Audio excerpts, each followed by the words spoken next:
Hi there, Aurora and Tina. This webcast is to provide you some feedback on your Ed Issues lesson.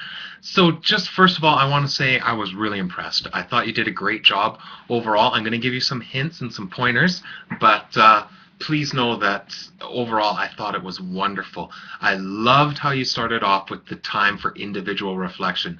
It is so key that we allow students to activate prior background knowledge. So for you to present a question and have them write their thoughts down, which you then return to later, excellent. To me, that's pretty advanced teaching strategy that you're demonstrating here. So good for you. One of the things, and both of you are a little guilty of this, and we've talked about it, is making sure that you're very clear in your instructions. This takes a little bit of time and practice, but for instance, when you are having people start off with your reflections, Aurora, one of the words that you were using was, if you wanna, and this isn't if you want kind of thing. Instead, we might phrase, what I'd like for you to do is to please, da da da da da da da, rather than if you wanna put this down. It's something to think about there. Make those directions just really clear for that. I thought your preparation time was fantastic. I think you learned a valuable lesson about making sure that your visuals are large enough for people to see, even though it's important to have visuals with it.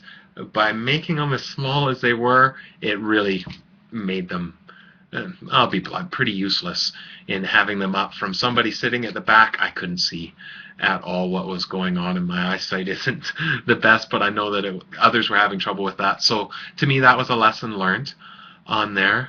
I think at that point too, you spent a lot of time talking about the why for bilingualism, a lot of facts, a lot of pieces. I think you lost a few people there. I think that was a case where there was quite a bit of teacher transmitting knowledge to students that maybe we could have done that a bit differently. Maybe handing out 4 or 5 facts to each people, they'll read it and then they'll share it out to the rest of the students or something like that. And I want you to think about how you could do that a little bit differently. To me, that was really a great example of you taught it, but did the students learn it? I don't know if today, the day after, if they'd be able to retain much of what you were sharing out with them there. Your video resources were fantastic, really well aligned to your inquiry question.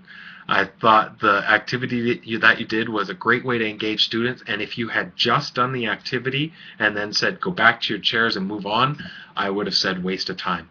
But the fact that you connected it afterwards with questioning and follow-up was outstanding. You really need to connect those pieces, and you did that well. Yours was an example of a great closure. You had some final questions. You had them return back to their reflections. It was almost like bringing the lesson full circle. You had them share out those pieces. I think you'll need, even though the alarm didn't go off on the clock, you did go over that time. You're going to need to be a little aware of time management and say, we're running out of time, so we might not be able to show this last video. Even though it's awesome, maybe we post it up or share it in the next lesson, something like that. Oops, sorry. So some things to consider. However, great work overall. These are just some points for you to think about as you get ready to do your micro teach. But as always, if you have any questions or anything that you're wondering, please let me know. Okay, great work, ladies.